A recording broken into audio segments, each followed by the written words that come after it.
Hey guys, welcome back. तो यार आज इस वीडियो में हम बात करेंगे फाइनली आज इस वीडियो में हम बात करेंगे कोडिंग की, किसकी? Single inheritance. ठीक, तो अगर आप मेरे चैनल पर न्यू है तो मैं बता दूं कि हम C++ ट्यूटोरियल्स की बात के बारे में बात कर रहे हैं, तो जो कि हमारे चल रहे हैं, जो इस वीडियो का 34 ट्यूटोरियल है, मतलब इस प्लेलिस्ट का 34 ट्यूटोरियल है। तो स्टार्ट कर लेते हैं। ये रहा। आज इस वीडियो में फिर से अपनी एक यूनिक तरीके से बताऊंगा, जैसे कि मैं हमेशा बताता हूं, आराम से, तसल्ली से और इजी लैंग्वेज में। तो स्टार्ट करते हैं। अब क्योंकि ये सिंगल इनहेरिटेंस है, तो सिंगल इनहेरिटेंस में क्या होने वाला है मिनिमम पहले ये सोचिए। सिंगल इनहेरिटेंस में हमारे पास तीन चीजें रहेंगी। क्या क्या चीजें रहेंगी? सबसे पहले जो चीज हमारे पास रहने वाली है वो रहेगी एक बेस क्लास, जिसे या फिर हम बोलेंगे पेरेंट क्लास। ठीक है, एक रहेगी पेरेंट क्लास, यहां बेस के यहां रख देता हूं पेरेंट क्लास। ठीक है, उसके अलावा एक रहने वाली है यहां पर हमारे पास क्या?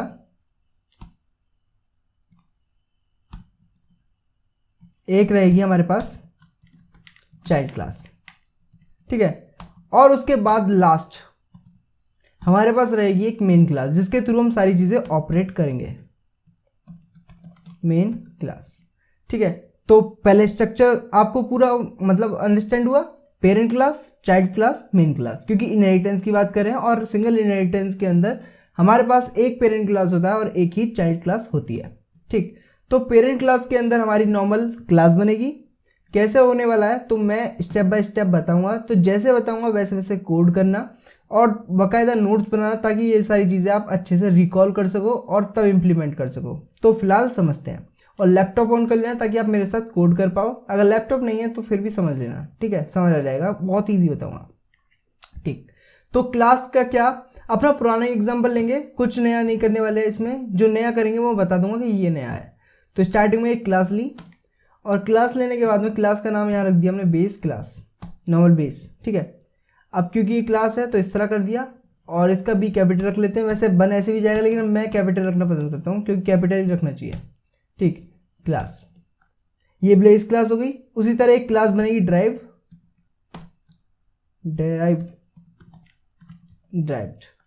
ठीक है, जो कि इनहेरिट करेगी किसको? जो मतलब इनहेरिट करेगी बेस क्लास को। और इसका मोड ऑफ इनहेरिटेंस क्या रहेगा? कुछ भी रख सकते हैं, प्राइवेट, पब्लिक या प्रोटेक्टेड। यहां पर हम रखेंगे इस टाइम पब्लिक।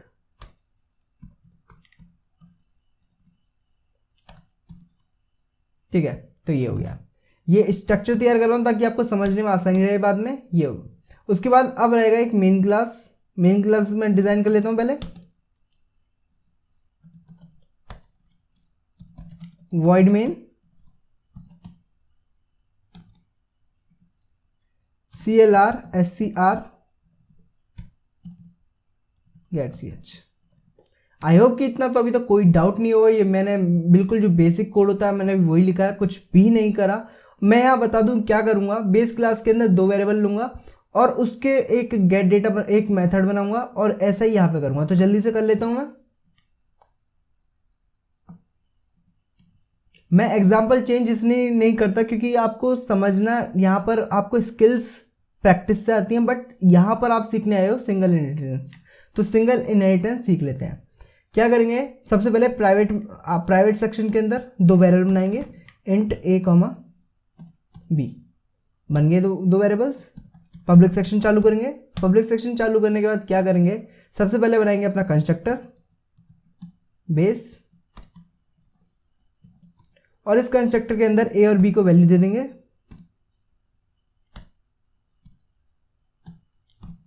ठीक है, a और b को यहां पर हमने दे दी वैल्यू।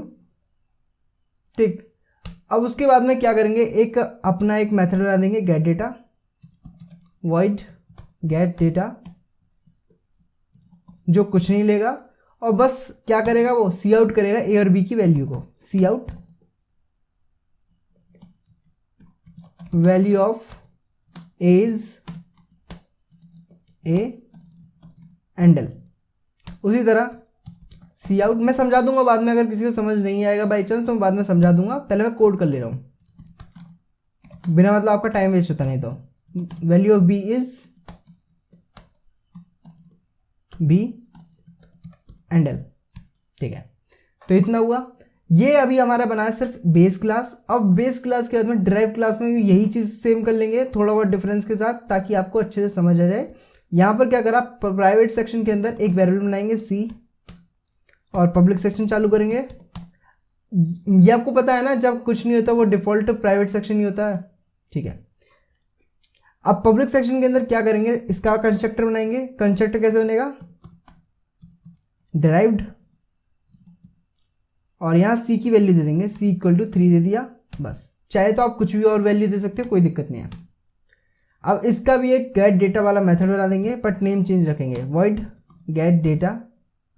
इसकी वरना एम्बिजियस कंडीशन बन जाएगी, और वो क्या होती है वो आगे वीडियोस में बता दूंगा। फिलहाल इस पे कंसंट्रेट करते हैं, गेट डेटा 2। ठीक है, तो इस गेट डेटा 2 के अंदर क्या होने वाला है, सिंपल सी आउट रखेंगे और सी की वैल्यू प्रिंट करा देंगे। C out value of C is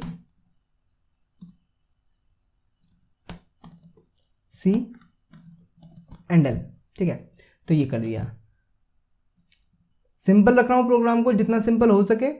अब ड्राइव हो गया, बेस क्लास हो गई, ड्राइव क्लास हो गई। अब मेन क्लास की तरफ पढ़ते हैं। पहले मैं बता देता हूं मैंने क्या किया है, एक बार एक्सप्लेन कर देता हूं जल्दी से। एक क्लास बनाई बेस क्लास, और उस बेस क्लास के अंदर प्राइवेट में मैंने 2 वेरिएबल्स बनाए हैं। पब्लिक सेक्शन के अंदर मैंने यहाँ पर एक कंस्ट्रक्टर बनाया है और एक गेट डेटा मेथड बनाया है। गेट डेटा मेथड के अंदर हमारा बेसिकली दोनों वैल्यूज़ हैं, उन दोनों वैल्यूज़ की वैल्यू प्रिंट हो रही हैं, और कंस्ट्रक्टर के अंदर उन दोनों वैल्यूज़ को, मतलब उन दोनों वेरिएबल्स को वैल्यू प्रोवाइड कराई जा रही हैं। और यही सेम काम मैंने ड्राइव क्लास के साथ करा है। ड्राइव क्लास के साथ मैंने यहाँ पर इसे बेस क्लास को मैंने इनहेरिट करा दिया, और जो मोड ऑफ इनहेरिटेंस रखा वो मैंने रखा पब्लिक।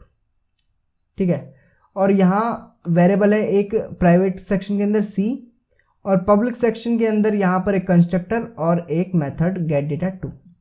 यही किया है अभी तक, और कुछ नहीं करा। आगे बढ़ते हैं।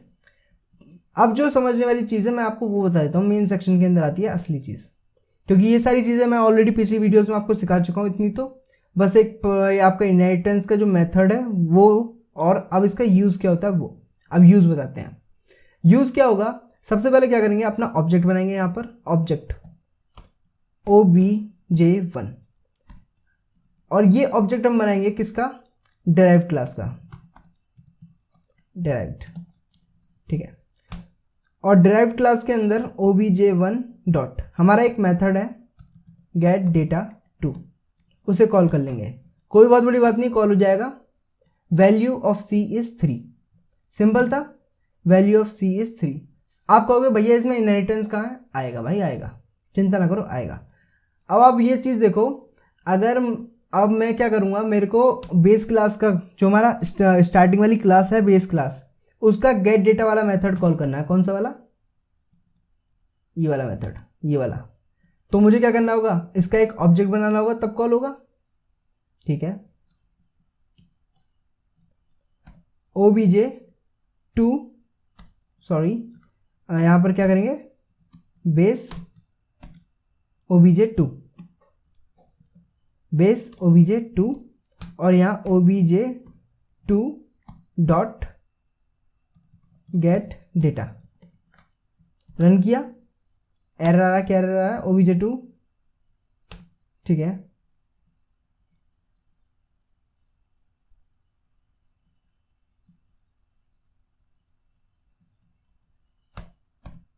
अब ट्राई करते हैं। ठीक है, तो यहाँ पर क्या हुआ, सिंपल मैंने जो हमारी दोनों क्लास थी बेस क्लास, उसका ऑब्जेक्ट बनाया और अपने मेथड को कॉल कर दिया। और यहाँ पर जो मेरा ड्राइव क्लास थी उसका एक मेथड बनाया, मतलब उसका एक ऑब्जेक्ट बनाया, और उसी ड्राइव क्लास के मैंने यहाँ पर मेथड को कॉल कर दिया। इनहेरिटेंस को यूज़ करने के लिए क्या क्या फ़ायदा है इनहेरिटेंस का, मैं वो दिखा देता हूँ। यहाँ पर मैंने क्या करा, obj2 डॉट ये ऐसे नहीं दिया, मैंने यहाँ ये मेथड हटा दिया। ठीक, और इसको भी मैंने अपने जो पहला ऑब्जेक्ट था ना ड्राइव का, उसकी मदद से कॉल करने की कोशिश करी, obj1 डॉट गेट डेटा। क्या होगा बताओ, कोई एरर नहीं आएगा, और ये कॉल हो गया। अब मैंने अभी तक इसके अंदर था इसका मेथड बनाया, और इसका मेथड बनाने के बाद अगर मैं यहाँ पर जो ऊपर वाली क्लास है, ऊपर वाली क्लास, इसके मेथड को यूज़ करने की कोशिश कर रहा हूँ, तो मैं कर पा रहा हूँ। ऐसा क्यों, क्योंकि मैंने इसके सारे जो आपके पब्लिक सेक्शन के मेथड्स थे, क्वालिटीज थी, वो सब इनहेरिट कर ली हैं। मतलब अब मैं इसका ऑब्जेक्ट बनाकर इसकी चीज़ों को भी यूज़ कर सकता हूँ, समझे? ठीक है, ठीक। ऐसा नहीं सिर्फ ऑब्जेक्ट्स को, अगर मैं चाहूँ तो यहाँ पर वेरिएबल्स को भी यूज़ कर सकता हूँ, बस शर्त है जो मैंने आपको मोड ऑफ इनहेरिटेंस बताया था वो पूरी होनी चाहिए। जैसे कि मैं क्या कर सकता हूँ, obj1.a। अब क्योंकि ये प्राइवेट सेक्शन के अंदर है तो ये नहीं हो पाएगा। ये क्या बोलेगा, base a is not accessible, accessible नहीं है क्योंकि ये इनहेरिट हुआ ही नहीं है। प्राइवेट सेक्शन के अंदर था तो ये हुआ ही नहीं है। अगर मैं इसे यहाँ पर पब्लिक सेक्शन कर दूं, बेस को स्टार्टिंग में ही पब्लिक सेक्शन में डाल दूं तो क्या होगा, हो जाएगा। अब मैंने कुछ सी आउट नहीं कराया, दिखेगा कैसे, सी आउट करा लेते हैं। C out,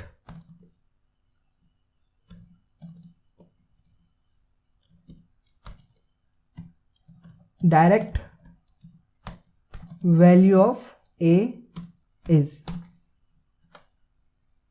direct value of A is 1। ठीक है, तो आई होप कि आपको इतना तो बिल्कुल क्लियर हो गया होगा। और सही बताऊं, सिंगल इनहेरिटेंस के अंदर इतना ही है। बस आपको मोड ऑफ इनहेरिटेंस ध्यान रखना है। मोड ऑफ इनहेरिटेंस ध्यान रखने के जो रूल्स थे मैंने आपको बता दिए थे, इजी तरीके से बता दिए थे। मोड ऑफ इनहेरिटेंस का ध्यान रखना है। और सिंगल इनहेरिटेंस के अंदर आपका एक पेरेंट क्लास होता है, एक ड्राइव क्लास होता है। तो इस वीडियो में बस इतना ही। समझ आ गया हो ना? समझ आ गया हो तो वीडियो को लाइक करके चैनल को सब्सक्राइब कर लेना। और हाँ, ये प्लेलिस्ट एक्सेस कर लेना क्योंकि सारा कंटेंट इसी के अंदर है। तो अगर आप चैनल पर नहीं हो तो इसे ज़रूर एक्सेस करना है, वरना आपको आगे की वीडियोस भी समझ नहीं आएंगी। और ये वाली तो शायद हो सकता है समझ आ गई हो, लेकिन कई जनों को नहीं आई होगी। तो प्लीज़ चेक आउट कर लेना। फिर मिलेंगे। Thanks for watching guys.